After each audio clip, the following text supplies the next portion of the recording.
Welcome to your Daily Detroit for Thursday, December 17th, 2020. I'm Jer Stays. Today's show is in two parts. First, Fletcher Sharpe joins me to talk U of M football, how the Pistons look, and the addition of Chris Spielman as a special assistant with the Detroit Lions. Then, engineer Randy Walker hops in with me. We'll talk to Ryan Waldman from Frame in Hazel Park and what they're doing to adapt to the pandemic. And yes, there are yurts involved. Let's get started after I thank Amber, who joined us as a member. Thank you for helping push the podcast forward. It is much appreciated. You can also pitch in, if it's something you can do, at patreon.com/dailydetroit. And thank you. All right, Fletch, there is a lot to unpack in the sports world. Specifically, I want to start out with the University of Michigan. Their football program has gotten a lot of attention. I know you and I got a ton of feedback around some calls we made earlier in the season, but, well, this last game, it's been canceled because of a COVID-19 outbreak. You said we got some feedback. I want to be specific. I got called an idiot because I said they shouldn't be playing football right now. Oh, wow. You got the idiot word. I got called an idiot, and amongst other things that I can't say on air. Yeah, I got called a lot of on-air things, too, for enabling. But you know what? They didn't play. They had to cancel their last 3 games in a row. 3 games in a row that they could not play. The only silver lining they have is, as a result of them not playing those 3 games, they finish above Michigan State, who could play their games. Aside from that, though, there was nothing good about the way their season went through. It was one of their worst seasons in decades. Yeah, honestly, I think for me, the little bit of schadenfreude from there is all the coaches in the Big Ten who really pushed to play had really not great years. All of them who were like, we need to play football. We have to play. The kids are safe. I think they combined like a total of like 5 or 6 wins. Wow. And I'm like, yeah, I can live with that. And it's not because I like to see people like sad or like disheartened, but like the kids should not be out there playing football. And like, if you know that you can't really control your team, you've been having some control issues in the past with your team, as Jim Harbaugh kind of has, you probably shouldn't be playing a contact sport in a pandemic. Like, that's probably just not good for you. I feel like if this was back when like the Black Plague was around, like they wouldn't go out there and still like decide to go play sports. I feel like they handled it a bit better than we did, albeit a lot of people really got sick and died then, but they figured it out and it took a while. Kind of like it's going to take a while for this as well. We probably should just not do this because people are going to get sick. People can get worse than sick. It can spread through a campus. Even if people aren't on campus, people will go to something. And as it's been shown at Michigan State, go to a party or to a bar, and then it'll spread there. Then it'll find its way to Grosse Pointe or Farmington Hills or Bloomfield Hills or wherever these kids need to go back to. And it can just create a ripple effect that we just don't need. Well, one of the things I would note is that our own medical contributor, if you will, with Dr. Paul Thomas, he is a huge sports fan, and he had major reservations about any of this going down just because it's just hard to maintain. Paul and I play soccer together in the same league, and we both were just like, this is not good.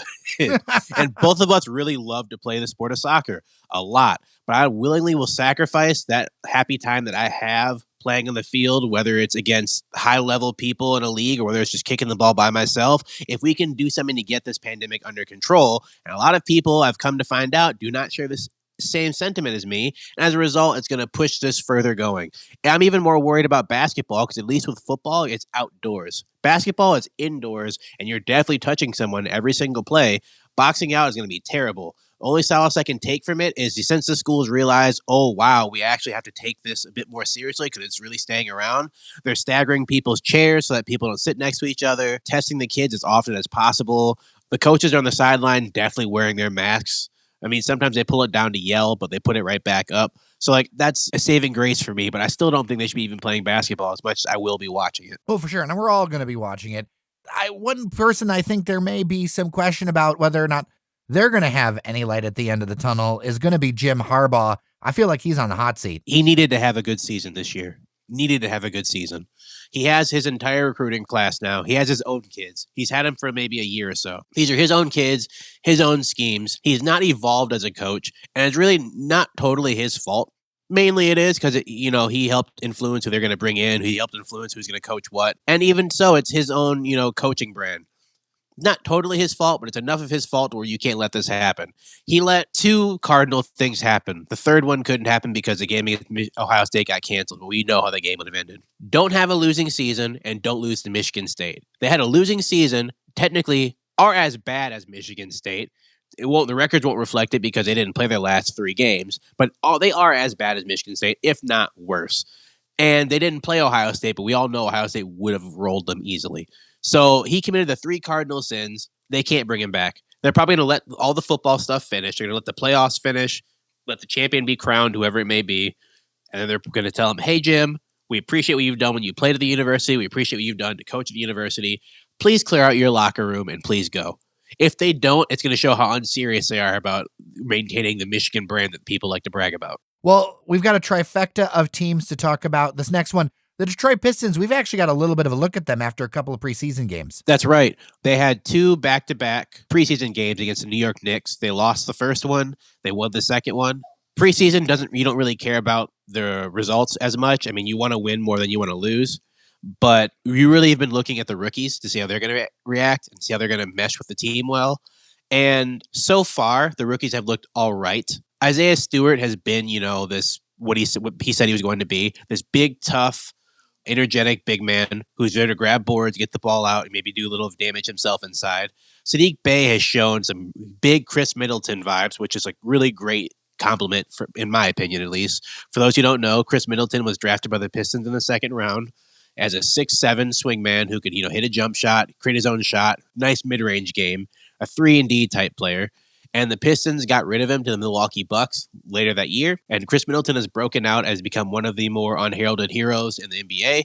He's actually, I think, holds the 11th highest contract currently in the NBA. I'm not saying he's totally worth all of it, but he's become an all-star. He's become a really good player. And Saddiq Bey is giving off some Chris Middleton vibes. Killian Hayes has shown all the things that people say he can do well. He's shown really great. And the things that he's kind of struggled with, he's also struggled with in the NBA. His jump shot is kind of weird for me. I'm still warming up to it. But as long as he plays the pick and roll right, as long as he makes the right reads, as long as he keeps making these great passes and getting into the lane and getting easier shots for himself, I can live with that happily. He's playing well with Blake Griffin. He's playing well when he has big men who can actually make screens for him. My biggest worry, which is kind of my worry before a little bit, the Denver duo, Mason Plumlee and Jeremy Grant. The offense they played in Denver was a lot of slashing, attacking, cutting. Jeremy Grant never really was the guy to get the ball in the perimeter and do something with it. He was a guy who would catch a pass, cut to the hoop, lay it up, dunk, get it in transition, lay up, dunk. Mason Plumlee was a guy who set screens, had a little pick and pop, got to a little area, maybe hit a small jump shot or just rolled to the paint and laid the ball up. But he never really was effective offensively. My problem is we paid so much money for Jeremy Grant that he has to be a guy who has to create for himself, and that's never been his game. So if Killian Hayes is having an off night and Blake Griffin is out of the game and Derrick Rose is, not really in his own creating mode, Jeremy Grant's going to have to create, and that scares the crap out of me. Because I've watched him try to create against the New York Knicks, and it did not look good. The Knicks are not a very good team. If you cannot create against the New York Knicks, I'm worried about what happens when you play against the Lakers or even the Bulls or the Bucks or the Heat. That's going to be some problems. And I know this year is not supposed to be a year where the Pistons fans are expected to go to the playoffs or even win the championship or something like that. But we put a lot of money into those 2 players, and it's just preseason, but right now they're not looking that great in the return on investment. I don't want to give this guy a ton of time because he kind of annoys me a little bit, but the talk of the town has been the comments from LeVar Ball about the Detroit Pistons organization. He went on an AMA with the Bleacher Report and said that he had, thoughts about the Pistons waiving his son, LiAngelo Ball. And he said that the people in Detroit are great. I love the fans, but the franchise over there is raggedy as hell. And I know you got a reaction to that, Fletch. You know what's raggedy as hell? His son's jump shot. If his son was a better player, his son would be on the team. That's really it. Fans are complaining he never got a chance to play in a game. He had chances to play in practice. He had a chance to prove himself in practice. Wasn't really impressing many people. He was behind the corpse of Wayne Ellington on the pecking order, and then he got hurt.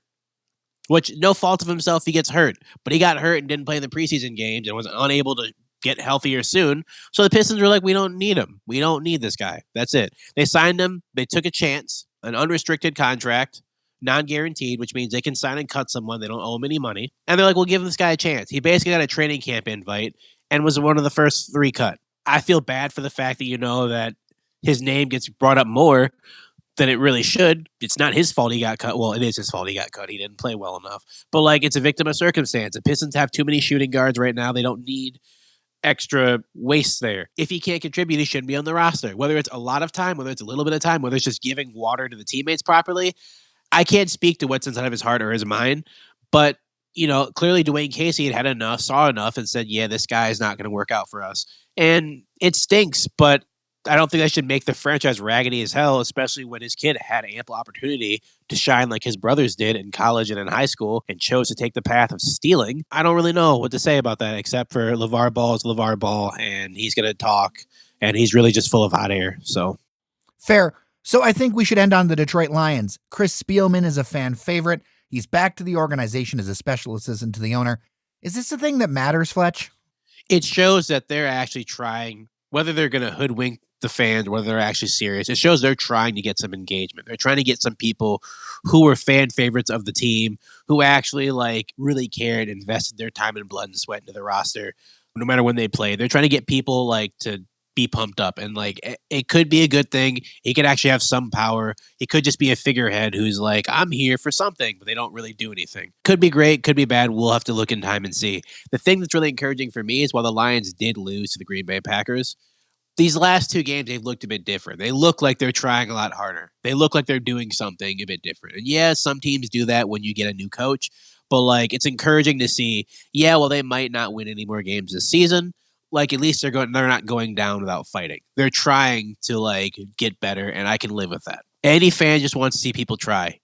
That's it. If they don't win, you just want to see people try. The problem with me, which would really bother me with the Lions before, is the fact they just were not trying. They were just giving up and saying, well, we're down or something. Let's hope our quarterback can bail us out or, whatever. If it doesn't work, it doesn't work. But they were trying to actually put the game away and just could not against a great performance from Aaron Rodgers. Well, no one expects a miracle on Brush Street, but progress is a good thing, right? Definitely. Well, Fletcher Sharpe, thank you so much for all of this. You can follow him on Twitter at SaintFDW. Take care, man. Until next time. Yeah, thanks for having me. Joining us virtually is Ryan Waldman. He's the director of programming and experiences at Frame. And if you haven't heard of Frame, well, now you have, because it's a great situation happening in Hazel Park. I just love the stories of these businesses that are making things going in corners of the region that folks might not have originally thought about. And Frame is part of a series of businesses that are helping Hazel Park kind of make a name for it. Ryan Wallman, welcome to Daily Detroit. Hey, thanks so much for having me. So what's kind of the vision of Frame for the uninitiated? We at Frame like to call ourselves a revolving creative hub. Now that rubs some people in the wrong direction. They say, why don't you call yourself a restaurant? Isn't that what you are?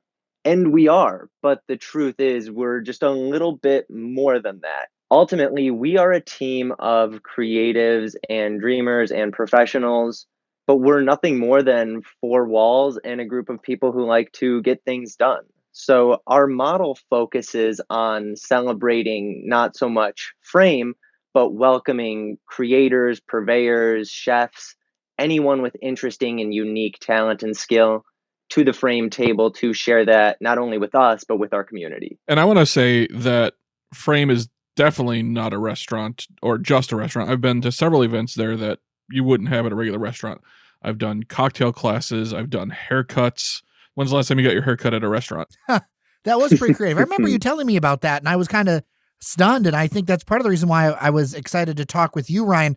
So creativity has had to be the name of the game for everything that's happening with coronavirus and especially the hospitality industry. How has that helped you, and what are some of the kind of unique challenges that you're dealing with all of this? Our COVID story began with our reopening in July, featuring brilliant chef Mark Samai.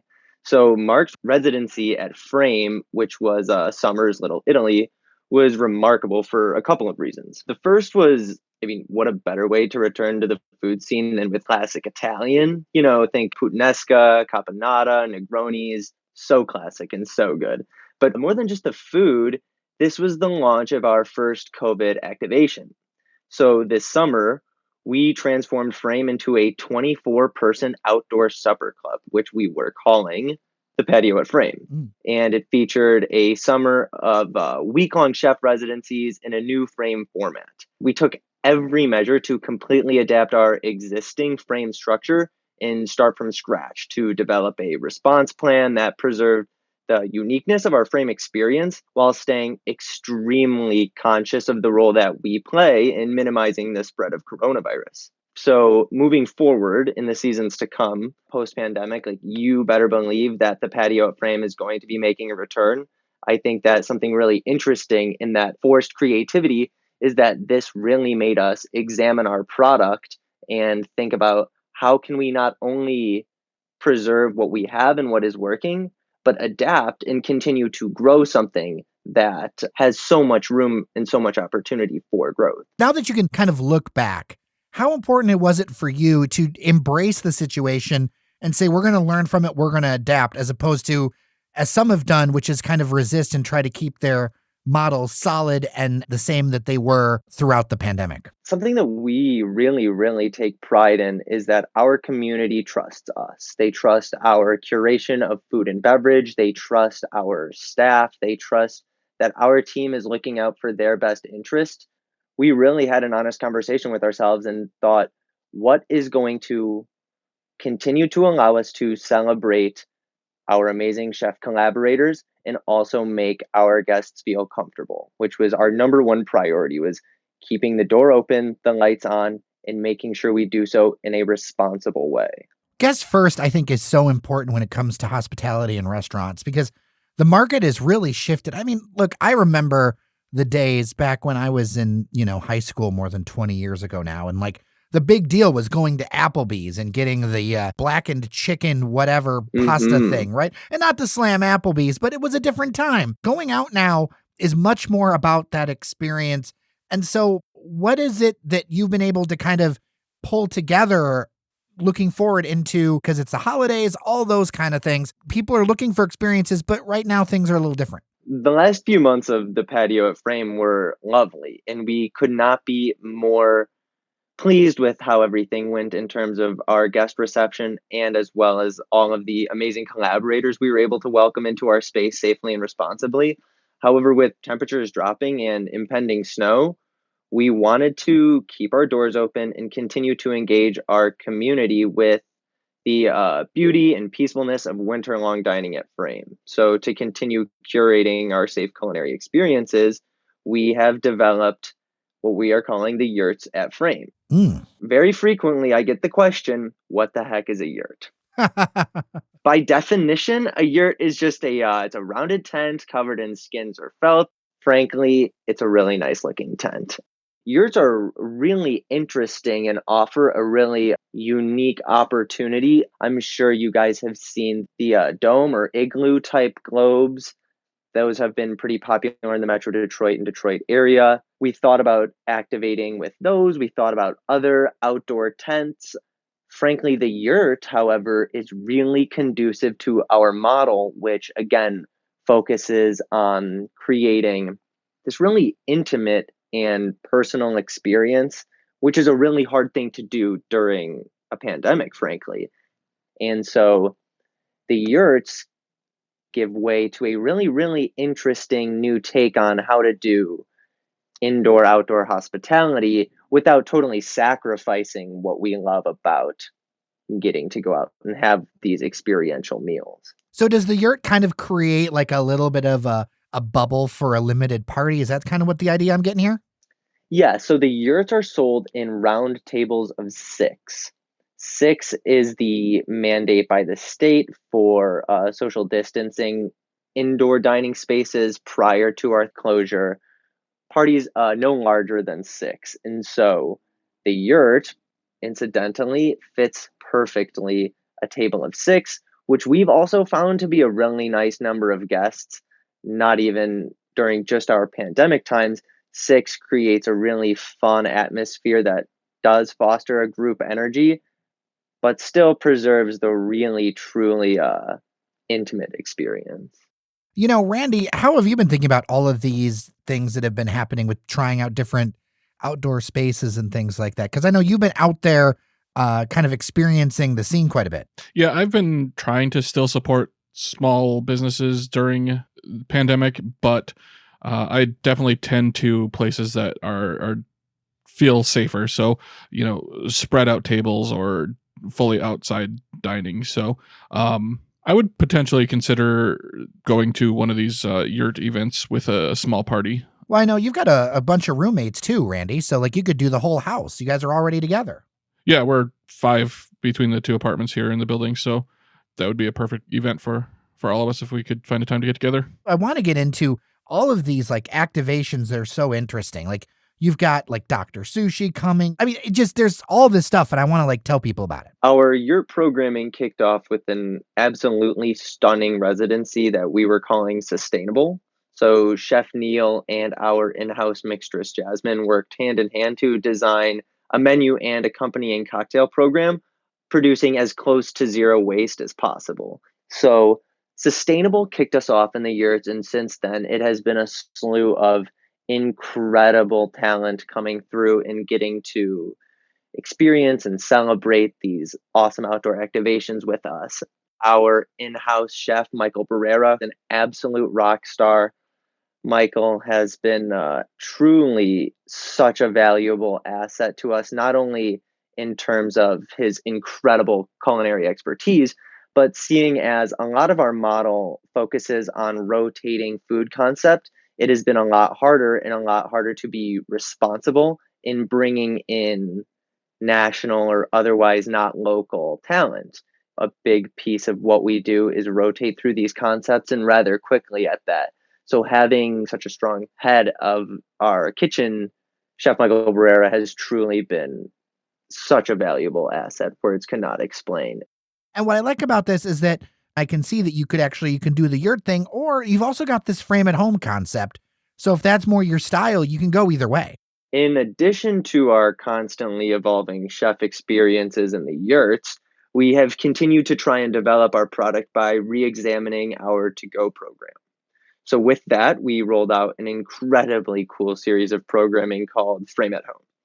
On Wednesday evenings exclusively, we have continued to collaborate with the astonishing frame chefs that we know and love to work with, and they have helped us adapt their art to be most conducive to a carry-out model. So with some chefs, this is looking more like a traditional style of to-go, wherein your meal is fully finished, plated, and sent out the door ready to go. Others, however, are employing a sort of DIY style with their frame at home kits. A number of weeks ago, we had the pleasure of working with the awesome folks over at Brooklyn Street Local. They are absolutely wonderful, Jason and Devery, and they created such a wonderful Wednesday night kit. They focused on a pasta-based dinner kit. And so while the salad and the dessert and the bread were all fully finished, ready to go, all of their hand-thrown pasta was raw, and it required a bit of labor of love from the at-home chef. We're trying to create something that celebrates what our collaborators do, but also celebrates a unique aspect of the home chef. And sometimes it's really, really fun to do the DIY at home and get to be involved and have some hands-on. And we are really thrilled with the way that programming is shaping up, seeing as a lot of people just truly are not comfortable leaving the house right now, and with good reason, of course. And we want them to still feel celebrated and still feel valued because they are still an equal and valued member of our frame community. And speaking of celebrations, I don't think I could let you go without talking about this holiday gift guide. Randy, I know that that's something that you highlighted to me too. Yeah, so it looks like you've got a shopping event where people can order and then come to Frame and pick them up. The Holiday Gift Guide is a series of programming that we love. As something we're so passionate about is helping share good food and beverage. And what better way to foster that mission than to help enable others to share in that very same mission and share the food and beverage we love with their loved ones. In years prior, this typically featured a number of our hands-on maker classes and incredible workshops from the likes of cocktail master classes to bonsai tree making tomato workshops, truly a really unique and eclectic mix of workshops and offerings.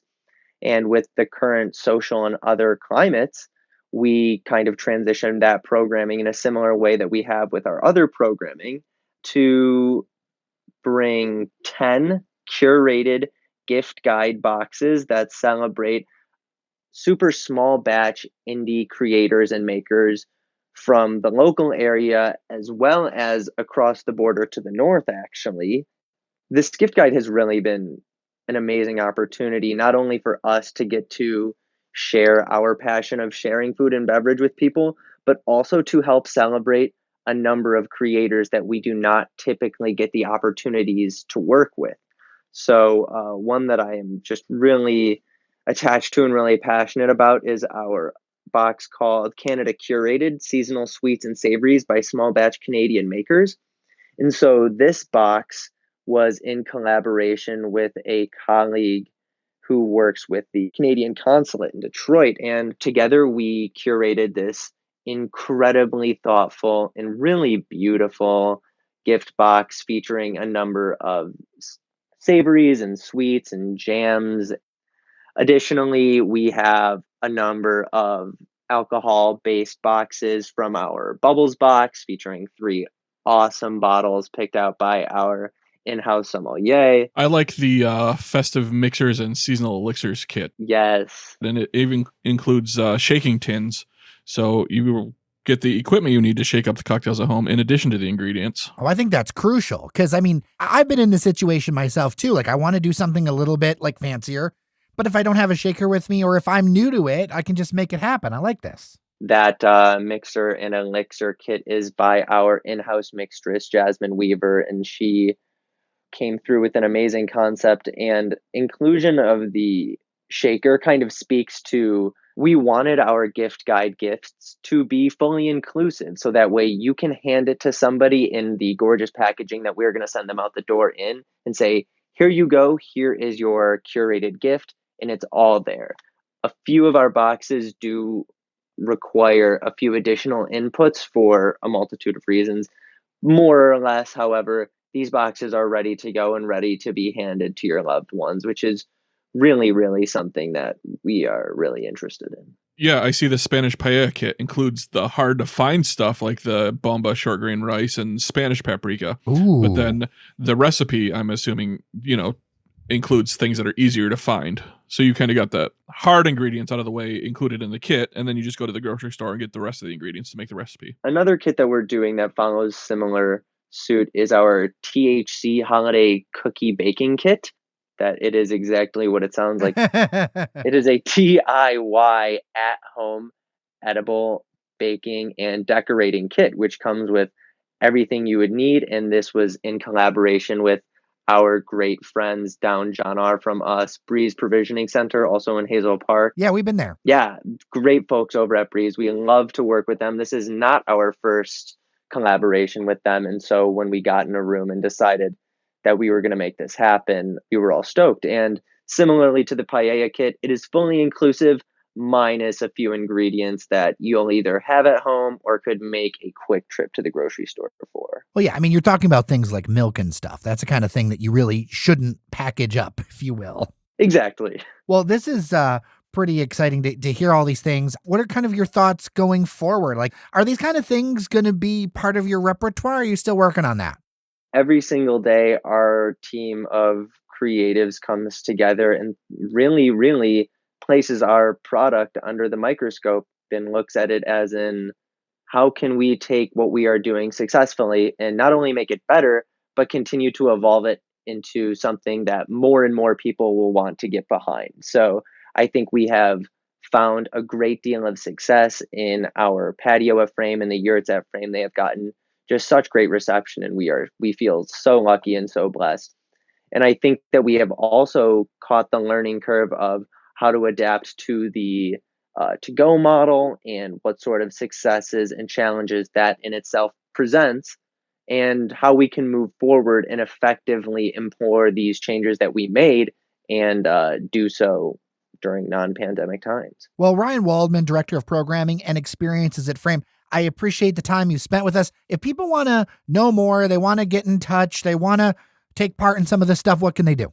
Check us out online, framehazelpark.com. We have a weekly mailing list. If you want to be the first one to know about all of our exclusive and amazing programming, be sure to get on that. Tickets sell out fast, and we're looking forward to seeing you.